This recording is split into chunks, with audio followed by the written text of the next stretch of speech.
This is the 2024 Lexus TX 550h Plus Luxury in Nightfall Mica. Now, right off the bat, you'd think TX stands for Texas because this thing is larger than life. But if you're looking for a three-row SUV that's luxury and plug-in, you have some very limited choices. Lexus has a lineup of SUVs that are unibody. You've got the UX, you've got the NX, you've got the RX. Well, now you have the TX, and it's the only one available in 3 rows and a plug-in hybrid SUV. They say you don't want to go all the way up to an LX or a GX, which is a body on frame. You're really going for comfort. This is your car. The TX is available with several powertrains. You have gasoline, you have hybrid, but this is the plug-in hybrid, and it is the most efficient and most powerful TX that you can buy. The all-electric range on here is 33 miles, and then electric combined with gas, if you start out with a full charge and a full tank of gas, you're going to get 450 miles of range. Under the hood, there is a V6 engine combined with electric motors, and that's good for 404 combined horsepower. So let's talk efficiency for a hot minute. Again, this is a 3-row SUV, 6 passengers, and it weighs about 5,400 pounds, but it gets 76 mpge. The competition doesn't even come close in the plug-in hybrid efficiency. So the Volvo XC90, 58 miles per gallon equivalent. The Mazda CX-90, 56 miles per gallon equivalent. The as-tested price is $82,784. Now, there's about $5,000 or $6,000 in upgrades or options on this vehicle, so it does start in the 70s, but the great thing is it is only available in this luxury trim. So if you want the plug-in hybrid, there are no choices to be made except for a couple options and packages. This TX 550h Plus and Michael Drives have something in common. We both have final assembly in Indiana. Noting that this is the first plug-in hybrid SUV that Lexus has made that is built in the US. This V6 plus electric motor and lithium-ion battery combination is good for 0 to 60 in 5.9 seconds. So down below you have a very clean spindle grille. This is an updated interpretation of Lexus's classic spindle grille, but I think it's much cleaner than it has been in the past. More simple. It kind of reflects that this is a plug-in hybrid. It has a good look to it. And then you have auto leveling LED headlights, fog lights, and you'll have LED tail lights in the back. Over here on the side of the TX, you've got 22-inch sort of smoke chrome wheels, which are really nice, and these are standard on the plug-in hybrid.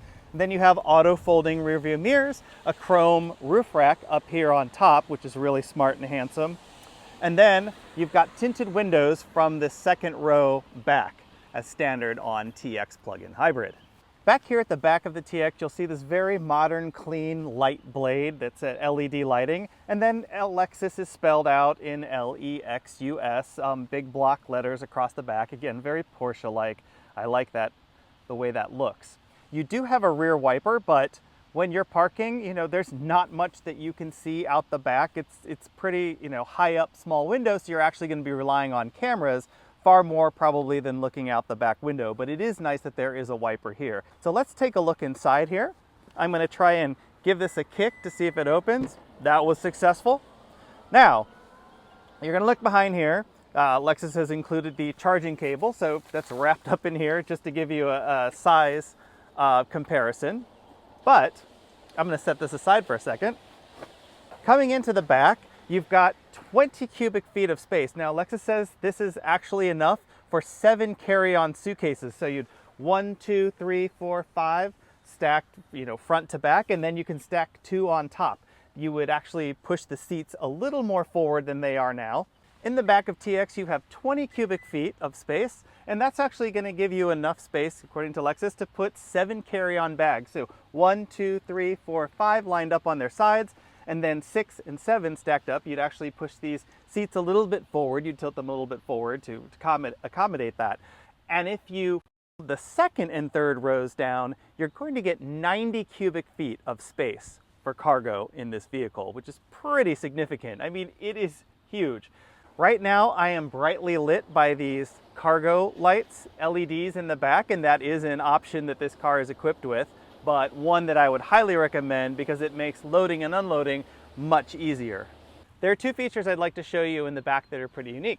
So down here, over on the side, you have buttons for the power folding seats. And you can individually fold these down. I'm going to hit both buttons at the same time so you see them dropping. So if you're loading more cargo, this is super easy because not only will they drop down, but they automatically drop their headrests, which is super cool. And I may not even have to hold those buttons. I think they will automatically just drop. So now we have a lot more space in here, and that's only the third row folded. Another thing you have back here is a rear cargo cover, which I'm not going to pull that out right now, but essentially, see if I can finagle this back down here. Okay, there's a carpeted mat, which is an accessory on top of that, but that rear cargo cover is going to go across the top. So I'm going to fold these back. Let's see if it's a one-touch type of deal. Okay, I might have to hold the buttons down. If I let go, they're still coming up. That's great. And now these will fold back up, and I believe you have to manually flip the headrest back up at this point. Now that we're finished with the cargo area, I'm going to hit the button up here because I don't want to kick because this thing's going to come down probably on my head. So you get two buttons here. You can close it or you can close it and lock it. I'm just going to close that, step back a little bit. That's going to close, and we're going to swing around to the side, and I'll show you where the charging port is. I'm here at the rear passenger side of the TX, and this is where the charging port is. So something to keep in mind. Now it is handy that there is an indicator where you see the little battery level on the gauge cluster that does point to the passenger side. But if you just give that a push and open it up, here you have your J1772 charge port, and you can do level 1 or level 2 charging. So this is your J1772 port. Simply pull this off, and what's really nice is there is a light in here, so you can see my hand, that's going to help you at night find that port and make that connection if you're in a dark area. So I'm going to put that little cover back on here, close that, and then on the other side, the driver's side, that's where you'd put the fuel in. Power on the passenger side, power and passenger, and then gasoline over on the driver's side. Welcome to the interior of the TX plug-in hybrid. As you'll notice, this is a lighter interior. This is actually called Birch, and the seats are really nice. They have sort of a suede and leather. This is semi-aniline dyed leather, which is a premium leather. It's going to wear better. And then one of my favorite features, it's just a little touch, is this suede pad here underneath the dash, right between the glove box and the top of the dash. Another thing you're going to notice in here, this Mark Levinson 21 speaker sound system, 1, sounds incredible, and 2, comes standard in the plug-in hybrid. Up here you've got a huge 14-inch display, and then you have an all-digital dash behind the steering wheel. You have wireless Apple CarPlay, wireless Android Auto, and you have wireless phone charging, which means you never need a cord to connect your phone to the infotainment system for CarPlay or Android Auto. Now, if you do want to connect a cord, there are, very nicely, 3 USB-C ports here. So you have high-powered USB-C ports. 2 of them are just for charging, and then 1 of them can connect to the audio system. And of course, you have Bluetooth connectivity and whatnot in here. But you have this really nice display, and if I click this button, so now as you can see, you have a huge CarPlay display on this touch screen, super easy to get to. You have 2 substantial cup holders here as well, and your shifter. And this is a really nice shifter because it's small. While it is an actual handle, it's small and it's not intrusive and it doesn't get in the way. And then you have a few other buttons here for the drivetrain and your electronic parking brake. On the steering wheel, you're going to see touch pads on both sides, these sort of directional up, down, left, right buttons. And they're unmarked, and this is a little frustrating because the only way that you can tell what their function is by looking in the heads-up display. And that, you know, if you have polarized sunglasses on, you're not going to be able to see what the buttons are doing, which is really frustrating. But if you need to go, say, up a track, down a track of your, you know, listening to your music, or you want to change the modes, you need to look into the heads-up display to be able to do that. And so that's a little bit challenging. Now, I'll do a quick demo of the voice here. Let's see. Hey, Lexus, navigate to White House. Hey, Lexus, navigate to the White House.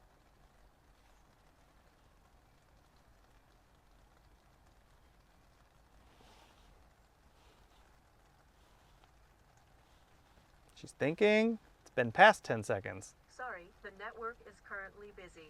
Please try again later. Ouch. So maybe I should have asked Siri, although I prefer to not use Siri for almost everything. Anyhow, that was a quick demo. Let's try one more thing. Hey Lexus, turn on heated steering wheel. Nothing. Oh, she did hear me. She's thinking. She's thinking a little more. So there. Sorry, you cannot use this function from that seat. Okay, that's a valid response, but it sure took a long time to get there. Apparently, I can't, as a passenger, adjust the heated steering wheel temperature for the driver. Something new that I learn every day. One of the things you'll notice is missing above my head is light, and that's why my face might be a little dark. There's no sunroof or moonroof or even, a piece of fixed glass. That's not available in the plug-in hybrid, unfortunately. So it's not even an option in this trim. You can get that in the gas powered TX, the gasoline only, but not the plug-in hybrid. Kind of frustrating.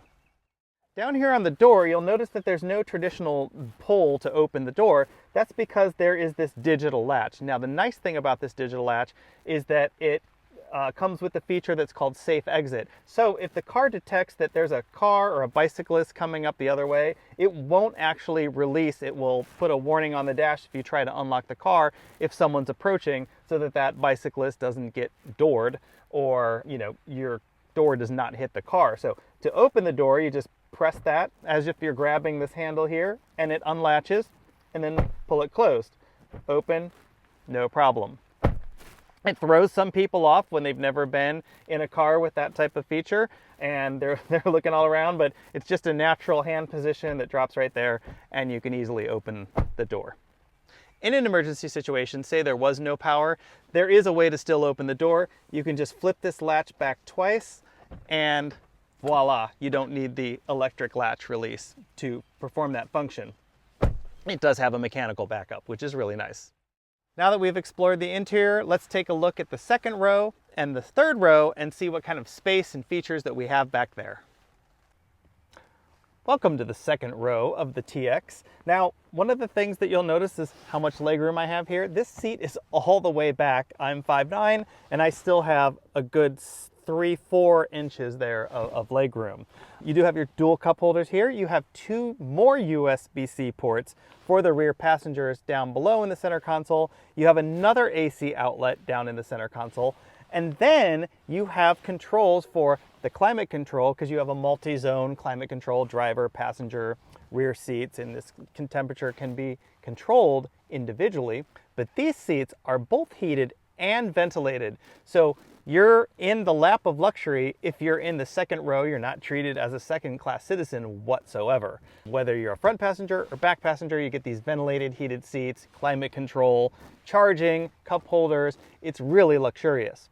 In this plug-in hybrid trim, you also get sunscreens. Now, they're manual, of course, but you get those, and you can just lift it up for some privacy or to block the sun. And there are vents, so the vents are not here, but they're up here so that you can kind of control them, and that's really nice with the air conditioning kind of blowing down on you, although they are a little bit close. I may prefer them down there. Let's take a look at the third row and see what kind of space we have back there. Okay, I'm going to crawl into the back, so I folded the second row seat forward, and I'm just gonna climb in here without knocking the camera, and I'm gonna take a seat in the back. Now, again, I'm 5'9", this seat's pretty far back. I'm gonna flip up the headrest, because I flipped those down earlier to fold the seats. And look how much room I have. I'm not touching the back of the seat like I was in the back of the Volvo XC90. This Lexus has so much room in the back. I think it is the roomiest Lexus that has ever been built as far as a 3-row SUV. So again, I've got 2 USB-C charging ports in the back, 1 on each side, and there is a button here to recline the seat. Super nice feature. Again, I'm in the third row. I'm not treated as a second-class citizen or a third-class citizen. There is just a lot of space. It's relaxing. I think this would be a phenomenal road trip car. But being a plug-in hybrid, it's still great around the city. You have air vents on each side, so that's going to be that rear climate control. Whatever the second row passenger set is going to be adjusted there. So all in all, it's a really comfortable space, and you would still have room for that luggage in the back, those 7 carry-on suitcases. This chair could slide forward, and one other thing I'll show you is that there's just a button instead of like a latch that you have to fiddle with and fold the seats down. There's an electronic release, so I just push that button and now there's even more room back here. Now for the part you've probably been waiting for, let's see how the TX does on the road. Welcome to the drive portion of this review. One of the things I'm going to try off the bat is navigation. Of course, we'll try this again. We tried this a little bit ago, but hey Lexus, navigate to White House. She's thinking. Sorry, the network is currently busy. Please try again later. Yeah, so that's not happening. Well, we're just gonna go for a traditional drive where we don't know where we're going, and that's fine. So I'm gonna pull out here. I still have 5 miles of EV range left. I've been driving this actually for 3 days. I've driven all around town. I've gotten better than that 33 miles of all-electric range, which is fantastic because, you know, it's all been stop and go city driving. So that's why you get a little bit more range, of course, of all electric in the city. I haven't had the gas engine kick on once, but that's definitely going to happen during this drive. So now we're going to head out on the road here. And one of the things to note is this is primarily a front wheel drive car, all wheel drive, of course, but it's got a CVT and that V6 engine and electric motors are going to be putting power down in the front. But if the front wheels slip, that Direct 4, I believe it's called, all-wheel drive is going to kick in, and electric motors are going to provide some traction for the rear wheels so that they will not be slipping. So I'm just going to launch here and floor it off this turn, and it's floored. What I love is the gas motor does not kick in because I'm in pure EV mode, but it really gets going, and you know that this is not meant to be a sports car. And I think for its purpose, it has plenty of pickup and a really comfortable ride. If there's anything I can say about driving this right off the bat, is how comfortable it is to drive passengers in, even with these 22-inch wheels. I'm hitting that portion where it's the roughest road that there could possibly be, where I'm gonna hit it now. And there's some thuds coming through, but it's still a very luxurious ride, and I'm pretty unloaded right now. It's just me in the car, so there's not a lot of weight, but if you had the car full of 5 other passengers and you had it full of luggage, it's really going to smooth it out even more. But it drives like a Lexus. It has that same feel. You know, you may not have all the bright work inside and wood and everything, but the drive is absolutely Lexus-like because it is a Lexus. And when you're in this pure EV mode, it's just smooth. And I really do think that plug-in hybrids are that gateway drug to electric, because of the owners I've spoken to who have a plug-in hybrid, they love driving in that electric EV only range and try to keep in that range as much as possible. To get the benefits of a plug-in hybrid, you're going to want to plug in every single night. This V6 engine does require premium fuel, so you're going to want to plug in every night and drive those 33 plus miles. It's going to handle all your errands, your school trips, possibly your commute to work and back. So don't forget to plug in on that level 2 charger. Again, even if it's midday, you come home for lunch, you plug in for 3 hours, run some more errands, and you're good to go. You've got your full 33 miles of range if your battery was depleted beforehand. So now I'm going to flip into, instead of EV mode, so this is auto EV hybrid vehicle mode. It says auto EV HV, and I'm going to hit the accelerator here, and you can hear that gas engine kick in there. Still a lot of power. It really gets up and goes. But with the CVT, you are going to get a bit of droning when you're off that electric motor and you're in that everyday driving situation where you're relying on the gas engine as a straight hybrid. You're going to get a little bit more noise from the powertrain, and you'll probably want to go home and charge so that you can drive in EV mode again. At least I would.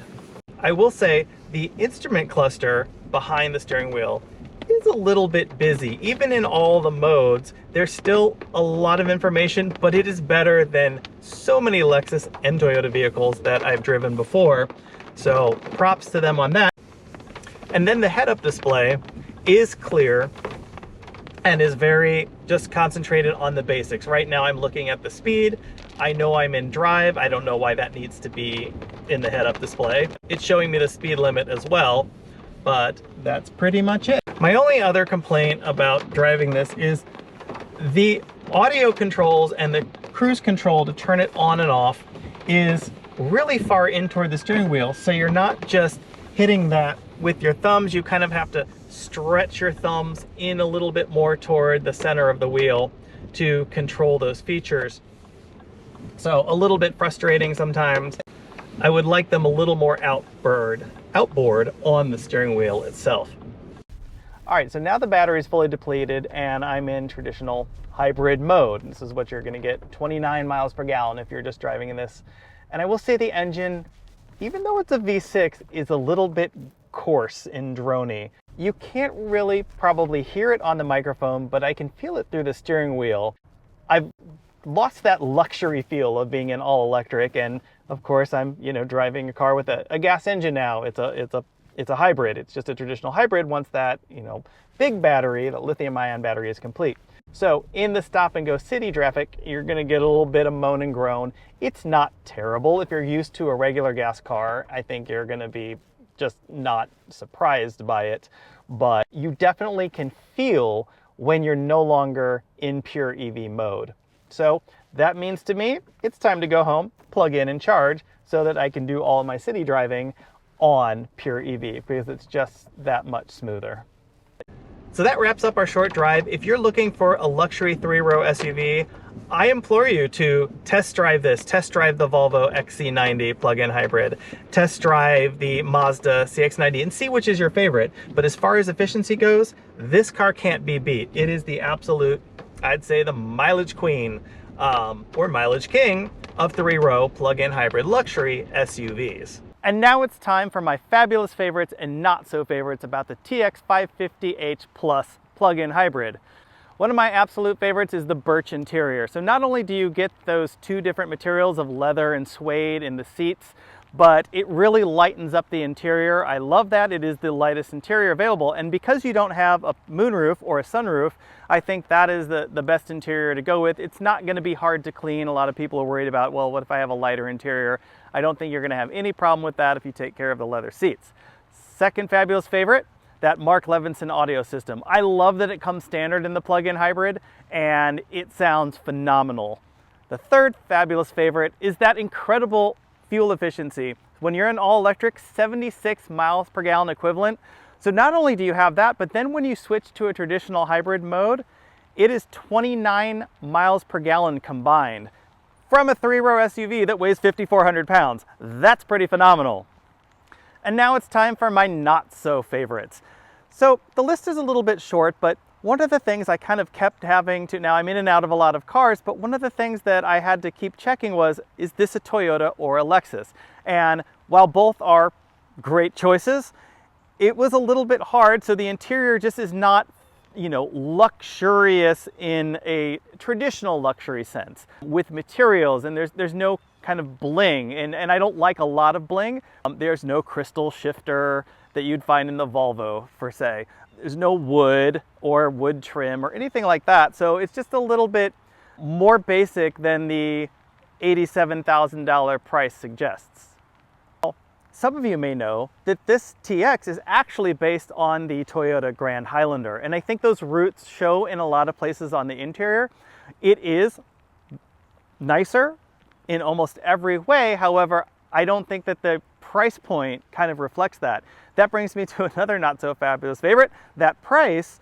This is Rivian R1S territory with, of course, you're not gonna have quite the range, but you're gonna have more power and more efficiency, and it's gonna cost even a little bit less. So something to keep in mind. Of course, that's an all-electric 3-row SUV, where here we have an plug-in hybrid SUV. Another not so fabulous favorite, that head-up display. It's hard to see if you have sunglasses on, if you need glasses and you're not wearing your regular glasses, so you have no idea what those buttons are doing on the steering wheel, which is a little bit frustrating. Another not so fabulous favorite, that voice recognition. It takes so long to give a command for it to think, go up to space, come back down, whatever it has to do. It's just a little bit slow and a little bit frustrating.